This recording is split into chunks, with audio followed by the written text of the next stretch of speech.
Hello and welcome, parents.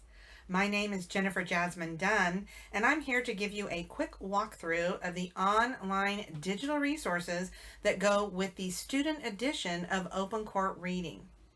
Now, for purposes of this video, I'm going to assume that your teachers have already sent home login information so that you know how to get online with your students.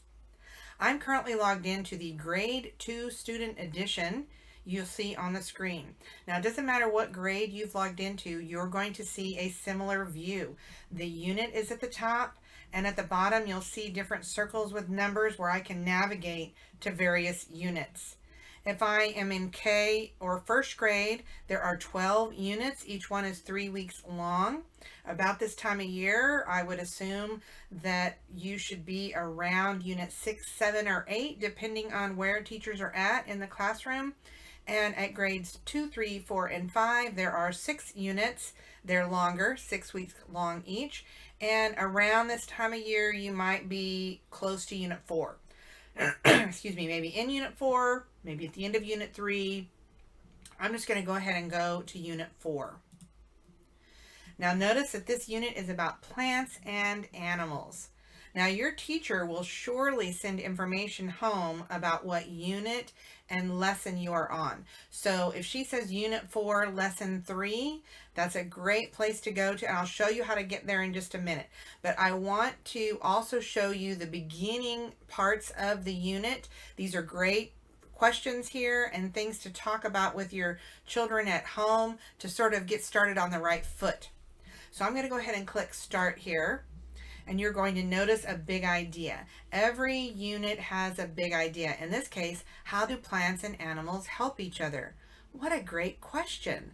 That'd be a great thing to go outside right now. Let's go to the backyard and see if we can't find examples of plants and animals helping each other. Maybe we'll see a bee pollinating a flower, or a beetle crawling around, or an ant on the ground making a nest. I don't know, making their little ant hives.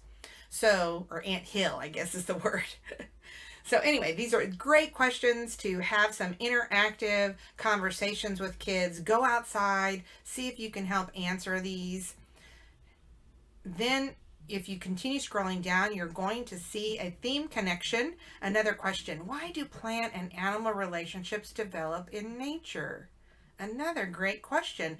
And there are some pictures here that I can discuss with my child to see exactly how is the deer and the bird, how are they helping each other? What relationship do they have?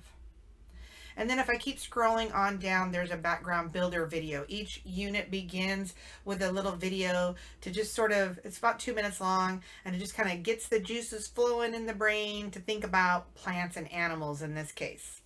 So I'm not going to play that, but you can do that when you get to it yourself. Now I'm going to go ahead and click Start Unit, and that's going to take me to my lesson. So it immediately takes me to Unit 4, Lesson 1, Day 1. Now, but remember, maybe my teacher told me Lesson 3, so I can go up here to the drop-down menu and go to Lesson 3, and we'll just say Day 1. So these are all the resources I'm going to need for my lesson. It's going to start, and they're in order. So my suggestion would be that you would start at the beginning and just sort of walk through these. So the first thing you're going to see are some sound spelling cards. At K1, 2, and 3, these are interactive cards. If you click on them, it opens in a new window, and you'll see a video that you can play. Long O. Long O is going for a stroll. Now, I'm not going to play all of that. You can do that when you get to your online resources. And I'm going to also show you over here on the right-hand side of the card are all the spellings. So you can talk about them one at a time and maybe ask students to give you some words that use those spellings and that sound. O-A blank. Ooh, boat. And then the last page on the card are all the spellings together. So those are the interactive sound spelling cards. Now as I keep going, you'll see a skills practice page. If I click on that, again, it opens in a new window, and this is an interactive PDF. I can use the tools over here to write my name and the date, and if I want to do a line to connect, let's see, read the following words, underline the long O spelling. So I'm going to use the line, and I'm going to, right there. It's not perfect, but it will work. O, E. All right, so that just gives you an idea of what you can do here to fill out these. We're going to give a separate video to show how you could actually print these up and or save them to your computer and then email them to the teacher. So that'll be in a separate video. But that is the skills practice sheet. Going back to my lesson, you're going to see the student anthology text. Where's the honey, honey? Now this is, again, opens in a new window, an interactive text. I can listen to the text. Where's the honey, honey? Excuse me. Or I can read it with my students. Notice down here, every text has a little box that tells you the genre and an essential question. These are great questions to talk about with your children before you read and then after you read. My suggestion would be, as you go through these texts, because at the upper grades, they can get kind of, they're not just a couple of pages, they're usually a few pages. So I would read a page with students, with your children, and then stop and ask some questions, make sure we're understanding what's happening there, and then move on. Maybe ask your children to make a prediction, make a connection, make an inference. Now notice on this page, you'll see a couple of words that have highlights. These are the vocabulary words, and if I click on the highlighted vocabulary word, I will get a video with a definition. Watch. Beehive. Noun. A nest or house a bee lives in. My uncle was excited to find a beehive to get honey. Okay, we're not going to watch all of that. Again, time. But you can go through, and all of the highlighted words have little videos to help kids understand what those vocabulary words mean. Notice also on the left-hand side, there's a little hamburger menu. This is sort of like a table of contents, so I can look and I can navigate to any one of the texts in this unit, Unit 4. Squiggly, squirmy, wiggly earthworms. Now, you'll also notice some other resources here in the lesson. I'm not going to talk about every one of them. You can have some fun navigating through and seeing what everything is about. Now, I would like to scroll on down, and you're going to see a box that says assignments. If the teacher has assigned something specific, maybe a decodable text that they want children to practice reading for fluency practice, or maybe a skills practice page, or maybe they want them to play a game, that will be found here in the assignments. Going back up to the top left-hand corner, there is a menu. And I can go back to the beginning of my unit. If I go to the to-do, it's going to take me right back to our lesson. I want to particularly call your attention to the resources. This is a complete resource library that has all of the resources, interactive resources that I might want to use with my lessons. So you'll see these tabs at the top. The first tab, these are videos and songs. All the background builder videos are there. If I'm at KN1, all of the songs we teach, such as the alphabet song, the apples and bananas song, lots of things there that kids will love to have fun singing at home. In the upper grades, you're also going to see these tech tutors. Now that you're going to have some time with kids, with your students, with your children at home, this is a great time to do some research with kids. So these tech tutors can help you do that. How do you teach kids how to search the internet? What can you say? What's the right thing to say? Each one of these videos is a kid-friendly video to help with all of these concepts for doing research. And then after I do my research, what do I do with it? Do I want to create a blog? Do I want to make a slideshow? Each one of these videos helps me do that. They're all kid-friendly. Let's go ahead and just listen to a couple of seconds of one. Open Court Reading. Inquiry Tech Tutors. What do you do when you need to learn more about a topic? Try starting with an internet search engine.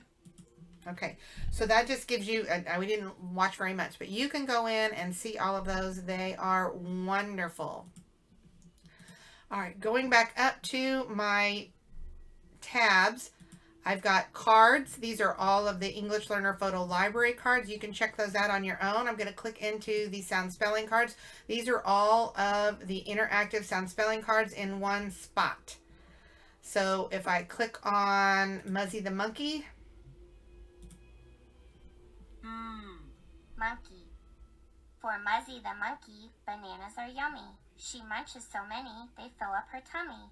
When she eats, she says, So I'm not going to listen to all of that. You can listen to all of them at home. Next up in our tabs, you'll see all the decodable text. Decodable text, just for those parents who may wonder what that is or how that is different from the anthology text.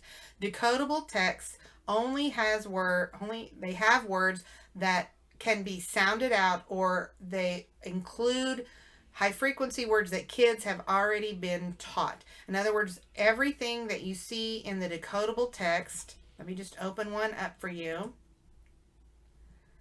is going to be text that students can or should be able to read.